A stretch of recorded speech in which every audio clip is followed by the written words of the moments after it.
All right, my girly whirly twirlies. We're going to talk about some placements or predispositions in the chart that I think are prone to cheating, okay? Because a lot of you are always in my DM, like, Diana, is this guy, Roger, is he a player or not? And I'm here to teach you what to look for, okay? Now, this is not all inclusive. It's just some things that I've observed. And there's a lot more, and I could list a lot more and go on for days. But let's try to keep it simple for you, okay? So, I don't do sun sign astrology in the sense that I'm not looking at just their sun sign. So if Roger's a Gemini, don't run away from him yet. Okay. We're going to look at other things. So let's start off with some signs that I think are a little bit more predisposed to the cheating energy. Let's talk about the signs first. The first, like the top three signs that if you look at their chart and you see these signs, you might want to question it a little bit. You might want to give them a little bit of side eye, but you want to be smart, ladies. Okay. Let the fastest way that you can know what kind of man you're dealing with is to stay quiet once you see him like looking at other girls and their chichis and their butts. Okay. Stay quiet until you gather the evidence. Okay. Coming from a Scorpio. Anyways, if you see these signs, first of all, Aries, Mars, Aries Moon, Aries Venus. Why? Because Aries is impulsive and they run hot. Okay. It's like, oh my gosh, babe, I don't know how she landed in my bed. It just happened so fast. Gross. And they live off of passion and adrenaline. And sometimes that is what they get from cheating. The next sign is Gemini, and we all know that. So Gemini Venus, Gemini Mars, because these men are the type of men that are very charming, okay? And they're kind of funny, but they can live a whole other life. So if you notice a guy has a moon in Gemini or a Venus in Gemini, make sure you check his bank statements. You know what I mean? Just to make sure he's not funding another girl's lifestyle, especially if he has like Taurus placements on the back end. And Gemini gets bored easily. They're usually like, if you're boring to them, if you're not mentally stimulating them, I don't think they're going to stick around for a long time.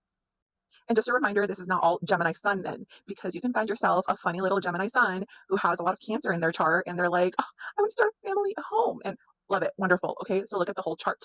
The third sign I would say is Sagittarius.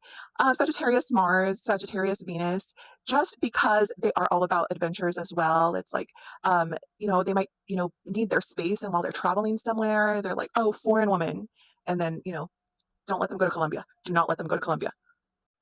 Okay, so the other sign is Scorpio. Now, I do want to add a caveat with Scorpio is that the healthy ones are very loyal. They will literally do everything for you, merge with you, die for you, because they're seeking such a deep emotional connection. That's not just intimacy. But, okay, Scorpio is still a very sexual, passionate sign. And especially the men that are not emotionally available, and they're kind of paranoid that you're going to hurt them, so they hurt you before you hurt them. And it's kind of easy for them to fall into a sexual trap, thinking that that's what's going to get them the closeness that they're seeking, especially because they're men. The women, not so much, because they will give you their soul once they trust you. But Scorpio men, yeah, I've seen them be players, and they're magnetic too, so they naturally get women.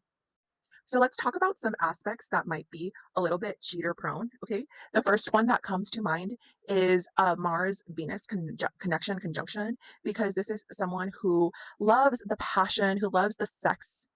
Sex is a big part of what they identify as. The other one would be if a guy has like a Venus Mercury, because then Venus is love and woman, and Mercury is multiple of that.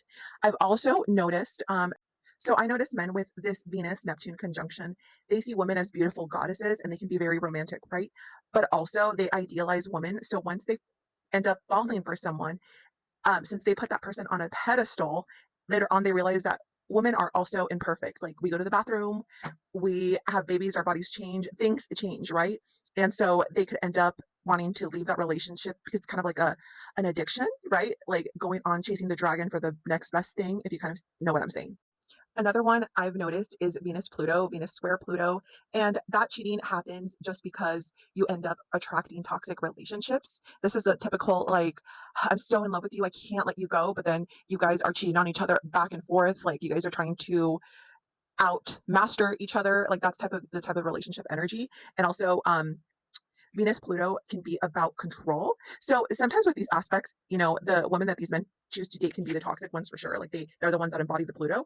But sometimes I've also seen men embody this energy, and out of a sense of power, like I can get whatever I want, whoever I want, and you're still going to be in love with me. Very Hades. These are evil, evil.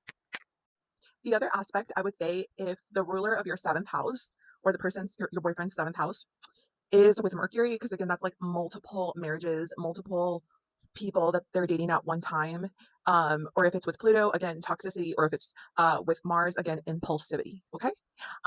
So these are all the ones that I can think of off the top of my head right now.